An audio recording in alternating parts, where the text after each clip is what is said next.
May is National Horror Movie Education Month, and tonight we're going to college. It's time for Splatter University.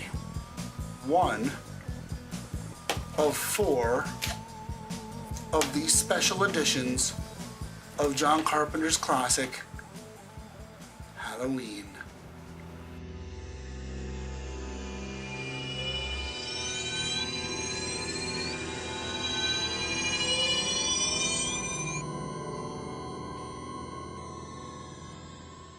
Splatter University is familiar territory from the first frame. And to give you an idea of what some of these low-budget filmmakers thought of their audiences, they even use a title card to explain what was happening in case you couldn't figure it out on your own. Famous idea. I'm on my coffee break. Thanks. See what happens when Slashers are a product of the Ronald Reagan era. Halloween blazed the trail, but the genre wasn't in full overload until 1980. And you'll notice that almost every single one of these filmmakers reference an understaffed mental facility.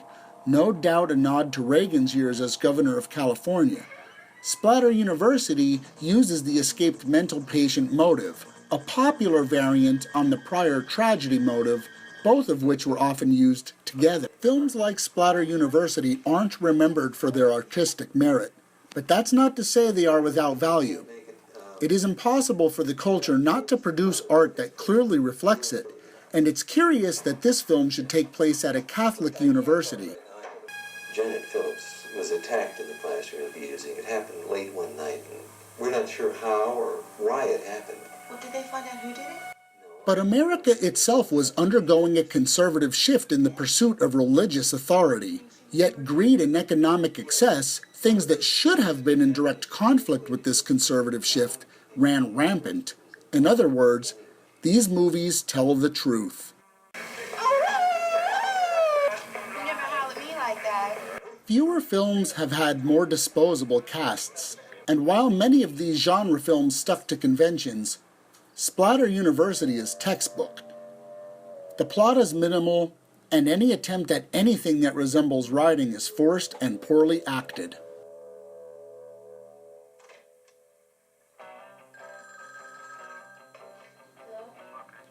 But the least plausible thing about this whole film, and I'm not joking about this, is the repetitive appearances by the same terrible instrumental rock song, featuring a saxophone as the lead instrument. I can assure you, as a historian who lived through it, no one was listening to anything that remotely sounded like that in 1984, especially on college campuses. So, what I'm saying here is, have fun with this one, don't take it too seriously, and you might actually enjoy watching it. Splatter University is definitely only for completists. I held off on this one for a long time based on the credible reviews over at the Terror Trap, but when I finally got around to watching it, the completist in me was loving it. It's pure mindless camp with some unmistakable cultural commentary, be it accidental. Intellectuals might actually find some pleasure in this film as well, but this is only worth a half slash out of 5.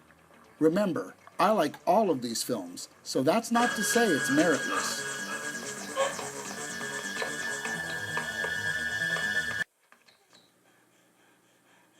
The film doesn't get much right.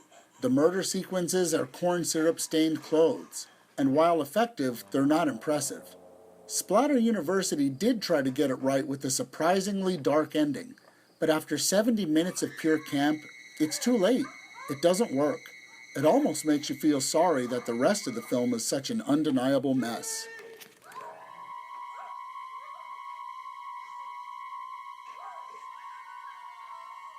Okay, creeps, time for a little trivia. Remember, you don't have to answer first, just correctly. A winner will be drawn based on correct answers. Splatter University came out in 1984. That same year, there were 2 other college-themed horror movies that came out, and they both dealt with sororities. One of them took place in a mall. If you can tell me what those 2 movies are by inboxing me, I will send you one of those 4 excellent editions of Halloween, the one of your choice. I'm Chaz KLIMCZAK. Thanks for watching, folks. I'll see you again soon.